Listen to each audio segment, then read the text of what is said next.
बिस्मिल्लाहिर्रहमानिर्रहीम, अस्सलाम वालेकुम। मैं हूं राखील हसन गुमन। नाज़रीन, पाकिस्तान क्रिकेट टीम के साबिक कप्तान और साबिक डायरेक्टर मोहम्मद हफीज साहब, जिन्हें 15 नवंबर 2023 को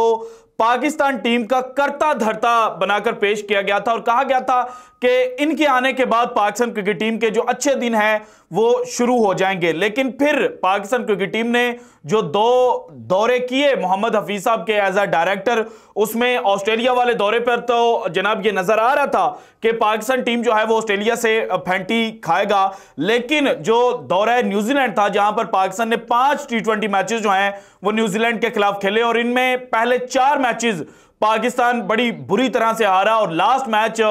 में जाकर पाकिस्तान की जो थोड़ी बहुत इज्जत है वो बची थी, क्योंकि वो मैच जो है वो पाकिस्तान ने लो स्कोरिंग होते हुए भी जीत लिया था। लेकिन अब मोहम्मद हफीज साहब जो हैं वो चूंकि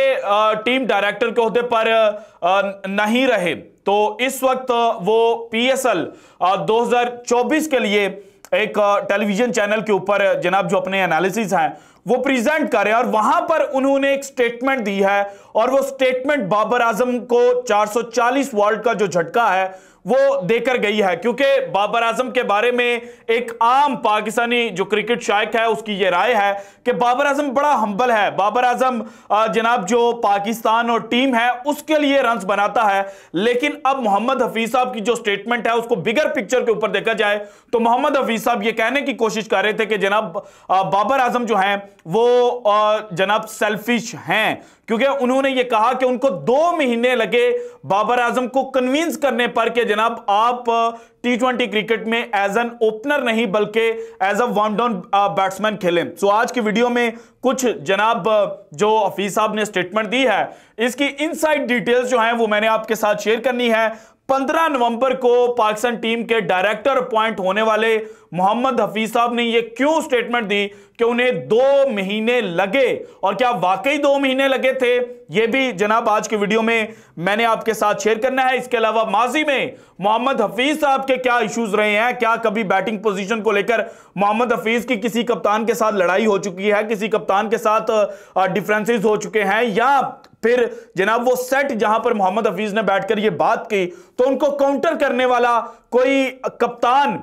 जो वहां पर बैठा हुआ था उसने काउंटर क्यों नहीं किया, यह भी जनाब आज की वीडियो में मैंने आपके साथ शेयर करना है। इसके अलावा मोहम्मद हफीज साहब चूंकि अब बड़ा खुलकर बोल रहे हैं तो उन्होंने मुख्तलिफ खिलाड़ियों के ऊपर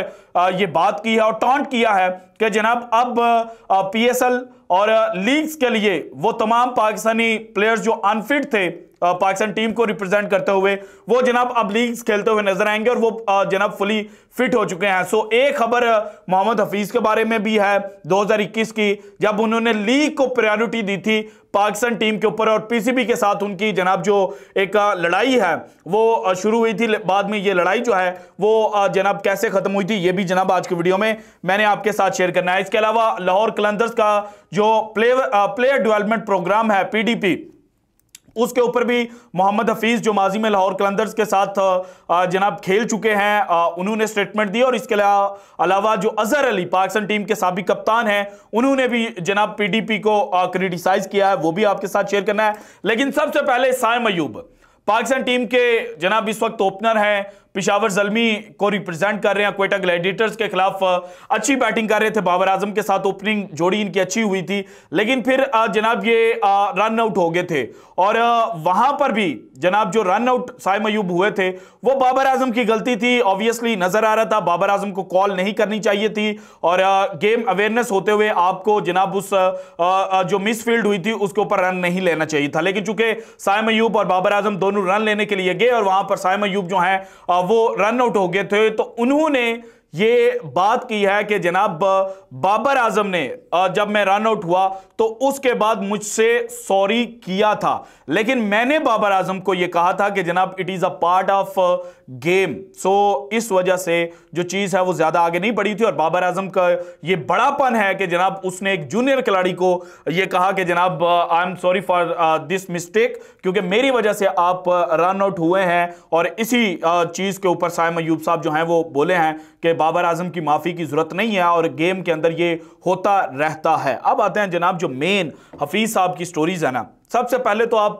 जरा जनाब ये स्क्रीनशॉट देखें, ये 2013 का है। पाकिस्तान टीम साउथ अफ्रीका के अंदर खेलने गई हुई थी और जियो न्यूज ने यह खबर रिपोर्ट की थी, differences emerge between Misbah and Hafeez over batting order. Hafeez साहब को मिसबाह उल हक जो हैं वो चूंकि कप्तान थे, वो चाहते थे कि निचले नंबर्स पर ये बैटिंग करें, बट हफीज साहब रेडी नहीं थे। और अब हफीज साहब ने यह कहा कि जनाब बाबर आजम टीम के लिए नहीं सोच रहे थे और उनको कन्विंस करने के लिए मुझे 2 महीने लगे कि आप टीम का सोचें। इसके बाद एक और खबर है जनाब, जियो न्यूज ने ही यह रिपोर्ट की थी, 2021 में कैरिबियन प्रीमियर लीग जो वेस्ट इंडीज की लीग है वो खेलने के लिए मोहम्मद हफीज सीपीएल के लिए गए हुए थे और वहां पर जो पाकिस्तान क्रिकेट बोर्ड है उन्होंने हफीज साहब को यह कहा था कि जनाब आप वापस आ जाएं, क्योंकि पाकिस्तान की 2021 में न्यूजीलैंड के साथ एक सीरीज थी, वही सीरीज जो बाद में कैंसिल हो गई थी ड्यू टू जनाब सम सिक्योरिटी रीजंस। और जो न्यूजीलैंड के ओपनिंग बल्लेबाज थे मार्टिन गुप्टिल, उनको जनाब उनकी वाइफ को, उनकी फैमिली को एक मेल जो है वो गई थी और उसके बाद न्यूजीलैंड क्रिकेट बोर्ड जो है वो अपनी टीम को लेकर पाकिस्तान से रवाना हो गया था। सो ये उसी सीरीज से पहले जब पाकिस्तान क्रिकेट बोर्ड कैंप लगाने जा रहा था तो मोहम्मद हफीज साहब को कहा गया था कि आप जनाब जल्द अज जल्द पाकिस्तान रिपोर्ट करें, पाकिस्तान के कैंप को ज्वाइन करें। सो मोहम्मद हफीज वहां पर नाराज हुए थे और उन्होंने कहा था कि जनाब मेरा जो कॉन्ट्रैक्ट है वो है जनाब 17 सितंबर तक, जब सीपीएल का फाइनल था, आप मुझे 12 सितंबर को बुला रहे हैं, मुझे मेरे लिए ये चीज जनाब काबिल गौर नहीं है। और उसके बाद जनाब मोहम्मद हफीज साहब ने जो उनको लॉस हुआ था उसकी भी जो बात है वो सामने आई थी कि मोहम्मद हफीज साहब ने कहा कि जनाब मेरा जो लॉस है वो पूरा किया जाए। अब जनाब ये दोनों स्टेटमेंट्स जो माजी में मोहम्मद हफीज के हवाले से चल चुकी हैं, अब इसको आप करंट सिनेरियो के साथ डेवलप करें कि बाबर आजम को 2 महीने लगे। अच्छा, 15 नवंबर को पाकिस्तान क्रिकेट टीम के डायरेक्टर अपॉइंट होते हैं मोहम्मद हफीज और 12 जनवरी को पाकिस्तान पहला टी20 मैच खेलता है न्यूजीलैंड के साथ। और इस टी20 मैच में Babar Azam as an opener नहीं खेलते, बल्कि बाबर आजम 1 डाउन पोजीशन के ऊपर खेलते हैं और जनाब 50+ रन जो हैं वो स्कोर करते हैं। सो पहली जो कंट्राडिक्शन है वो तो यहीं पर आ गई कि जनाब 2 महीने की बात आप कैसे कर सकते हैं, एग्जैक्टली 2 महीने तो आपको लगे नहीं थे। अच्छा, अगर आपको 2 महीने भी लगे, यानी कि 2-3 दिन का फर्क है, हम मान लेते हैं कि जनाब आप पहले से एक्टिव थे या 2-3 महीने 2-3 दिन जो थे उनको एक्सक्लूड कर देते हैं और इसको 2 महीने ही काउंट करते हैं, तो आप जनाब जो फर्स्ट असाइनमेंट थी मोहम्मद हफीज की पाकिस्तान टीम के डायरेक्टर के तौर पर वो दौरे ऑस्ट्रेलिया था, लेकिन वहां पर पाकिस्तान टीम हार रही थी और मोहम्मद हफीज को पड़ी हुई थी कि जनाब मैंने जो टी20 सीरीज है उसमें जो बाबर आजम है उसकी बैटिंग पोजीशन डाउन करवानी है। सो आप एक सीरीज हार रहे हो और उसको जीतने की तरकीबें नहीं बना रहे, बल्कि आप यह कर रहे हो कि जनाब इस सीरीज के बाद जो सीरीज होनी है उसमें बैटिंग पोजीशन क्या होगा। सो ये एक बहुत बड़ी स्टेटमेंट है। मोहम्मद हफीज साहब बोलते बोलते जनाब जो बाबर आजम है उनको झटका देने चले थे, लेकिन हकीकत यह है कि मोहम्मद हफीज साहब जनाब कुछ बोलते हुए ज़्यादा बोल जाते हैं, हालांकि उनको इतनी वो बातें करनी नहीं थी चाहिए। इसके अलावा उन्होंने कहा कि 6 ओपनर्स थे पाकिस्तान टीम में जो दौरा न्यूजीलैंड था, तो भाईजान सिलेक्शन किसने की थी? वहाब रियाज ने। और वहाब रियाज को जनाब चीफ सिलेक्टर के जो ओहदा था उसके लिए रिकमेंड किसने किया था? मोहम्मद हफीज ने। तो भाईजान ये तो आपके आपसी मामलात हैं, और अगर आपके पास सिलेक्शन आ गई थी, 6 आपके पास ओपनर थे, तो वो लड़का जो एज एन ओपनर रन बनाकर गया हुआ था साहबजादा फरहान, आपने उसको चौथे टी20 में 7वें नंबर के ऊपर बैटिंग करवाई